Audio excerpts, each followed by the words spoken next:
Día número 12, página 56.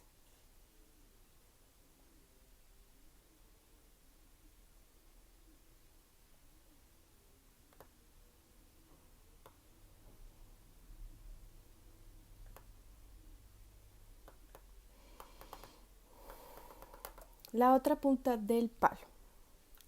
Antes de cambiar totalmente el rumbo de nuestra vida, llevándolo al círculo de influencia, tenemos que considerar dos cosas de nuestro círculo de preocupación que merecen una consideración más profunda: las consecuencias y los errores.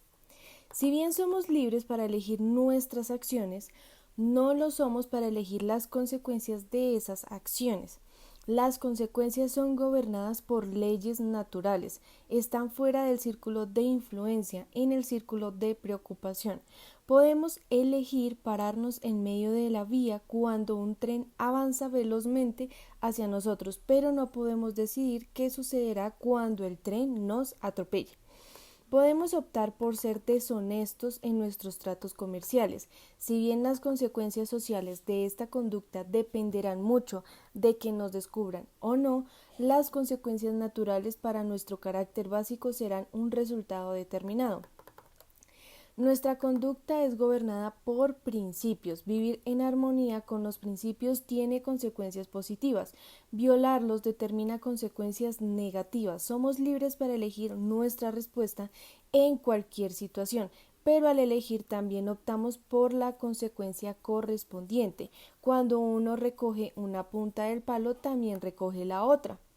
Sin duda, en la vida de todos hay momentos en que lo que recogemos, lo que más tarde nos parece un palo equivocado.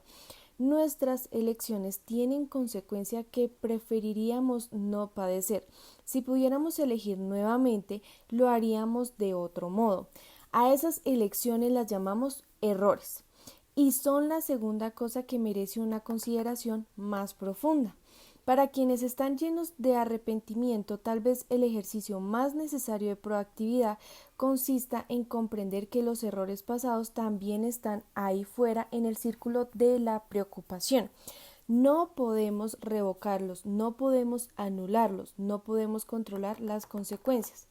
Cuando uno de mis hijos jugaba al fútbol americano en el equipo de la universidad, aprendió a estirar su muñequera y soltarla bruscamente cada vez que él o alguien cometía un error, como un ejercicio de bloqueo mental, de modo que ese último error no afectara a la resolución y ejecución de la jugada siguiente.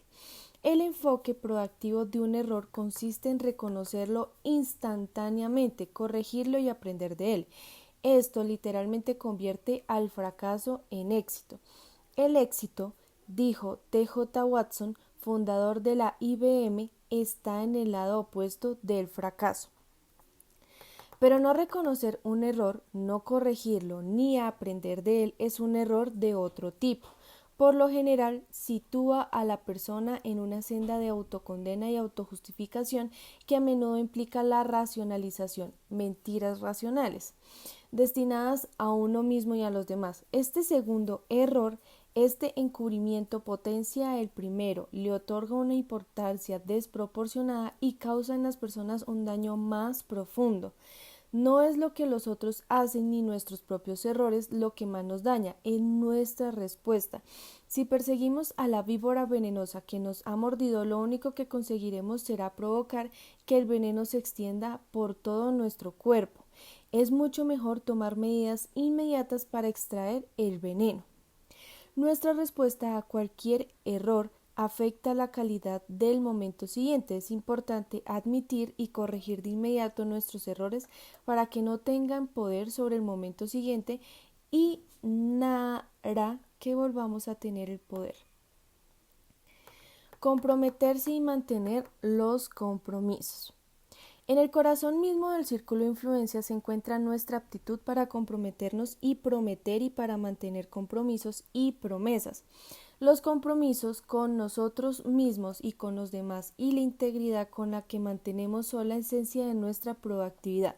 Allí también reside la esencia de nuestro crecimiento. Gracias a las dotes humanas de la autoconciencia y la conciencia moral, advertimos áreas de debilidad, áreas que hay que mejorar, áreas de talento que pueden desarrollarse. áreas que hay que cambiar o eliminar de nuestras vidas.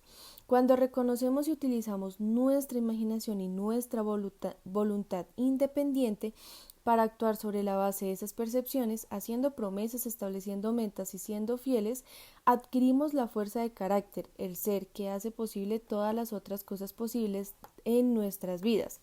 En este punto encontramos dos modos de tomar de inmediato el control de nuestras vidas. Podemos hacer una promesa y mantenerla, o establecer una meta y trabajar para alcanzarla. Al comprometernos y mantener nuestros compromisos, empezamos a establecer una integridad que nos proporciona la conciencia del autocontrol y el coraje y la fuerza de aceptar más responsabilidad por nuestras propias vidas. Al hacer y mantener promesas a nosotros mismos y a otros, poco a poco nuestro honor para ser más importante que nuestros estados de ánimo. El poder de comprometernos con nosotros mismos y de mantener esos compromisos es la esencia del desarrollo de los hábitos básicos de la efectividad. El conocimiento, la capacidad y el deseo están dentro de nuestro control. Podemos trabajar sobre cualquiera de esos tres elementos para mejorar el equilibrio entre los tres.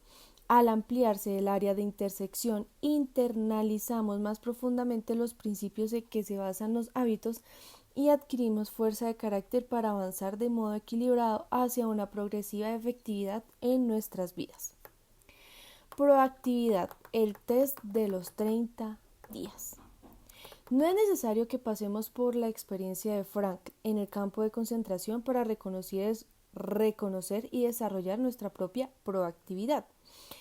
Es en los acontecimientos ordinarios de la vida cotidiana cuando desarrollamos la capacidad proactiva para hacer frente a las extraordinarias presiones de la vida. Así nos comprometemos y mantenemos los compromisos. Así resolvemos un atasco de tráfico. Así respondemos a un cliente encolerizado o a un chico desobediente. Así vemos nuestros problemas y es allí donde concentramos nuestras energías. Es el lenguaje que usamos. Desafío al lector a que ponga a prueba el principio de la proactividad durante 30 días. Simplemente inténtelo y vea lo que sucede. Durante 30 días trabaje solo en su círculo de influencia. Plantéese pequeños compromisos y manténgalos. Sea una luz, no un juez. Sea un modelo, no un crítico. Sea una parte de la solución, no parte del problema. Ensaya el principio en su matrimonio, en su familia, en su empleo. No aduzca efectos de otras personas, no aduzca sus propias debilidades. Cuando cometa un error, admítalo, corríjalo y aprenda de él inmediatamente. No culpe ni acuse. Trabaje sobre las cosas que controla, trabaje sobre usted, sobre el ser. Vea las debilidades de los otros con compasión, no acusadoramente. La cuestión no reside en lo que ellos hacen o deberían hacer, sino en su propia respuesta a la situación y en lo que debe hacer usted. Si empieza a pensar que el problema está allí afuera, deténgase. Ese pensamiento es el problema. Las personas que ejercitan día tras día su libertad embrionaria la van ampliando poco a poco. Las personas que no lo hacen le ven debilitarse hasta que dejan de vivir y literalmente son vividas. Actúan según los guiones escritos por los padres, los compañeros, la sociedad. Somos responsables de nuestra propia efectividad, de nuestra felicidad y en última instancia diría que de la mayor parte de nuestras circunstancias. Samuel Johnson observó: la fuente de la alegría debe brotar en la mente, y quien conozca tan poco la naturaleza humana como para buscar la felicidad en cualquier cosa que no sea su propia disposición, malgastará su vida en esfuerzos infructuosos y multiplicará las aflicciones que se propone suprimir. Saber que somos responsables con habilidad de respuesta es fundamental para la efectividad y para todos los demás hábitos de efectividad que vamos a considerar. Sugerencias prácticas. 1. Durante un día preste atención a su lenguaje y al lenguaje de las personas que lo rodean.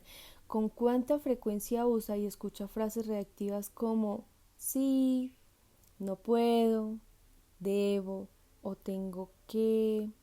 2. Identifique una experiencia que tal vez deba afrontar en un futuro inmediato y en la que sobre la base de su experiencia pasada es probable que se comporte reactivamente. Pase revista a la situación en el contexto de su círculo de influencia. ¿Cómo puede responder proactivamente? Tómese algunos minutos y cree vívidamente la experiencia en su mente. Véase respondiendo de manera proactiva. Recuerde la brecha que existe entre estímulo y respuesta. Comprométase consigo mismo a ejercer su libertad de elegir. 3. Escoja un problema de su vida laboral o personal que le resulte frustrante. Determine si se trata de un problema de control directo, de control indirecto o de control inexistente. Identifique el primer paso que debe dar en su círculo de influencia para resolverlo y dé ese paso. 4. Ensaye el test de proactividad de los 30 días. Tome conciencia del cambio en su círculo de influencia.